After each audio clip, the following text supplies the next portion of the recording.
Hey everybody, I'm going to read chapter 11 of the book Momo today by Michael Ende. Chapter 11 is titled The Conference.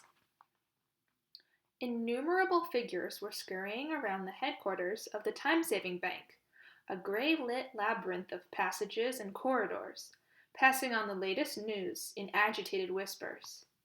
Every member of the directional board had been summoned to attend an extraordinary general meeting.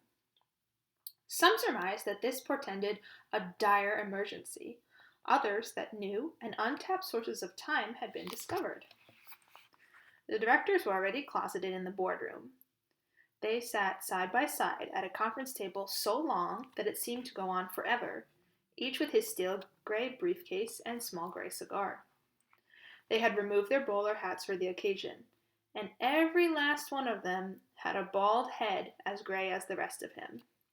Their mood, if such bloodless creatures could be said to have feelings at all, was universally dejected. The chairman rose from his place at the head of the long table. The hum of conversation died away, and two interminable rows of gray faces turned towards him. "Gentlemen," he began, "the situation is grave. I feel bound to acquaint you at once with the unpalatable but inescapable facts of the matter. Every available agent was assigned to hunt down the girl named Momo. This operation lasted a total of 6 hours, 13 minutes, and 8 seconds. While engaged on it, all the said agents were inevitably compelled to neglect the true purpose of their existence, namely, time gathering. To this loss of revenue must be added the time expended during the manhunt by our agents themselves.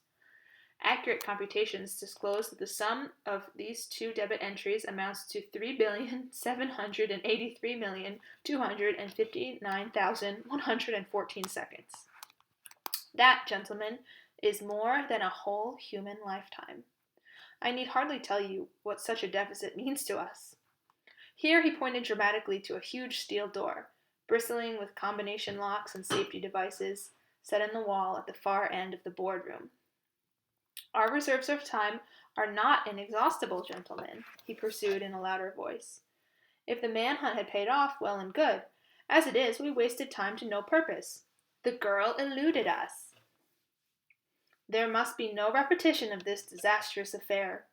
I shall strongly oppose any more such time-consuming operations from now on. Time must be saved, not squandered. I would therefore urge you to frame your future plans accordingly. That is all I have to say, gentlemen. Thank you for your attention." He sat down, blowing out a dense cloud of smoke. Agitated whispers ran the length of the boardroom. Then, at the other end of the table, a second speaker rose to his feet. Every head turned to his direction. "Gentlemen," he said, "we all have the interests of the time-saving bank at heart. However, I find it quite unnecessary for us to view this affair with alarm, still less to regard it as a catastrophe. Nothing could be further from the truth. We all know that our reserves of time are so immense that our position would not be endangered, even by a loss many times greater than the one we have just sustained. What is a human lifetime, after all? By our standards, a mere pinprick. I fully agree with our chairman that there must be no repetition of this incident. On the other hand, nothing like it has ever happened before, and the chances of it happening again are very remote. The chairman was right to reproach us for allowing the girl to escape. On the other hand, our sole purpose was to render her harmless, and that we have successfully done. The creature has disappeared. She has fled beyond the borders of time. We are rid of her, in other words. Personally, I feel we have every reason to congratulate ourselves." The second speaker sat down with a complacent smile. The smattering of applause that greeted his remarks was cut short when a third speaker rose, this time from a seat halfway along the great table. "I shall be brief," he said sourly. "In my opinion, the last speaker's soothing words were thoroughly irresponsible. This Momo is no ordinary child. We all know she possesses powers capable of presenting a serious threat to us and our activities. The fact that no such incident has ever occurred before is no guarantee that it won't occur again. We must remain on our guard. We must not rest content until the child is in our power, because only then can we be sure she will never harm us again. Having managed to leave the realm of time, she may re-enter it at any moment. And she will. You mark my words. He sat down. The other directors winced and bowed their heads in silence. Gentlemen, said a fourth speaker, who was sitting across the table from the third. Pardon me for being blunt, but we're dodging the issue. We must face the fact that an alien power has been meddling in our business. After carefully examining every aspect of the situation, I find that the odds against any creature crossing the borders of time, alive and unaided, are precisely 42 million to 1. In other words, it's a near impossibility.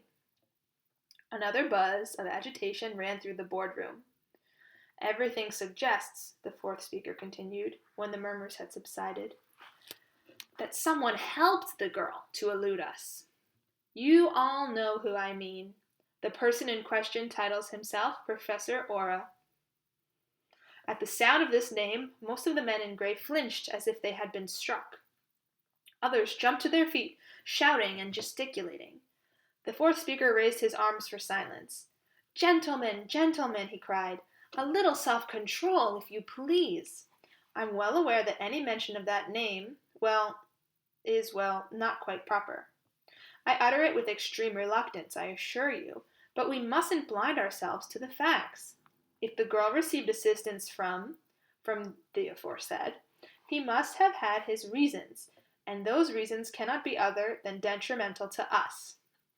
In short, gentlemen, we must allow for the possibility that the aforesaid may not only send the girl back, but arm her against us in some way. She will then be a mortal danger to us. We must therefore be prepared not merely to sacrifice another human lifetime or lifetimes. No, gentlemen, in the last resort we must stake everything we possess. I repeat, everything, because if the worst happens, thrift could spell our destruction.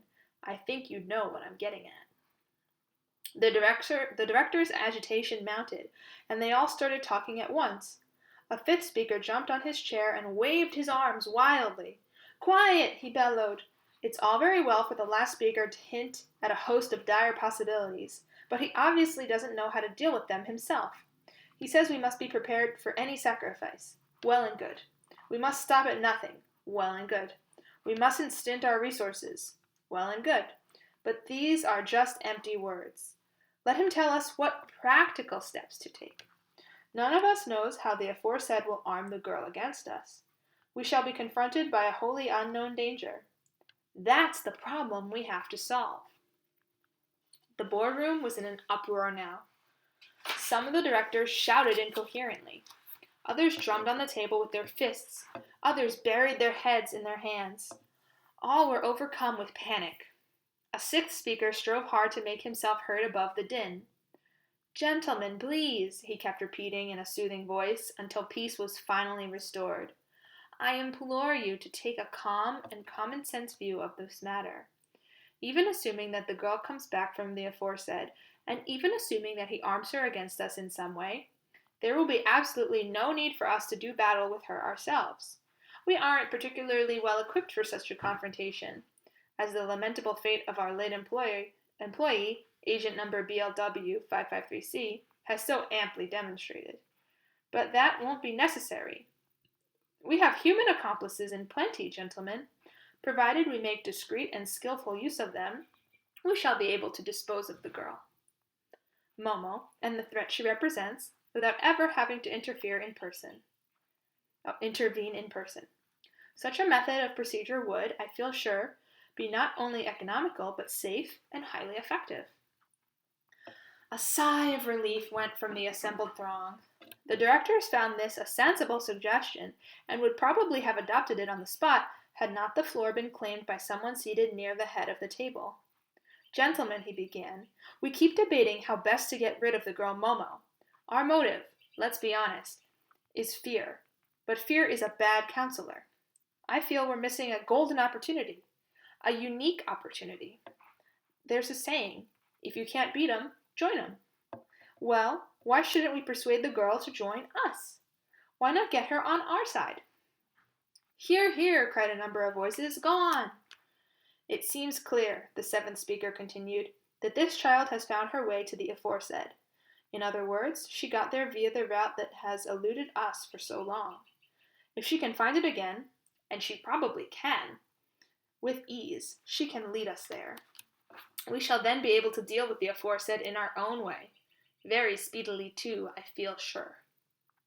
Once that is done, we need no longer toil at gathering time by the hour, minute, and second. No, gentlemen, because we shall have captured mankind's whole store of time at a stroke, and possessing the whole of time means wielding absolute power. Just think, gentlemen, we shall have attained our goal, and all because of the girl you propose to eliminate. A deathly hush had descended on the boardroom. That's all very well, protested someone, but you know it's impossible to lie to the girl. Remember what happened to agent number BLW 553C? We'd all end up like him. Who said anything about lying to her? Retorted the seventh speaker. We tell her all about our plan, naturally. Then she'd never go along with it, the skeptic persisted. The whole idea is preposterous. Don't be too sure, my friend, a ninth speaker broke in. We'd have to make her a tempting proposition. For instance, we could promise her as much time as she wants. And break our promise later, of course, said the skeptic. The ninth speaker gave an icy smile. Of course not, he said. If we didn't mean what we said, she'd sense it at once. No, no, cried the chairman, banging the table. I couldn't agree to that. If we really gave her all the time she wanted, it would cost us a fortune. Hardly that, the ninth speaker said blandly. How much time can one child consume, after all? True, it would be a minor drain on our resources, but think what we'd be getting in return. The time of everyone else in the world. Momo would consume very little, and the little she did consume would simply have to be charged to overheads. Consider the advantages, gentlemen. The ninth speaker resumed his seat while everyone weighed the pros and cons. All the same, the sixth speaker said eventually, it wouldn't work. Why not? For the simple reason, I'm afraid, that the girl already possesses all the time she wants. There'd be no point in trying to bribe her with something she has plenty of. Then we'd have to deprive her of it first, the ninth speaker replied. We're talking in circles, the chairman said wearily. The child's beyond our reach. That's the whole trouble. A sigh of disappointment ran the length of the boardroom table. May I venture a suggestion? asked the 10th speaker. The floor is yours, said the chairman. The 10th speaker gave the chairman a little bow before proceeding. This girl, he said, is fond of her friends. She loves devoting her time to others. What would become of her if there were no one left to share it with her? If she won't assist us of her own free will, we must concentrate on her friends instead. He produced a folder from his briefcase and flipped it open. The principal persons concerned are named Beppo Roadsweeper and Guido Guide. I also have here a list of the children who pay her regular visits. I suggest we simply lure these people away, so she can't get in touch with them. What will Momo's abundance of time amount to when she's all on her own? A burden, a positive curse. Sooner or later she won't be able to stand it anymore, and when that time comes, gentlemen, we shall present her with our terms. I'll wager 1,000 years to a microsecond that she'll show us the way, just to get her friends back. Downcast till now, the men in gray raised their heads. Every face broke into a thin-lipped smile of triumph. Every pair of hands applauded. The sound reverberated along the interminable passages and corridors, like an avalanche of stone rattling down a mountainside. And that's the end of chapter 11. Thank you.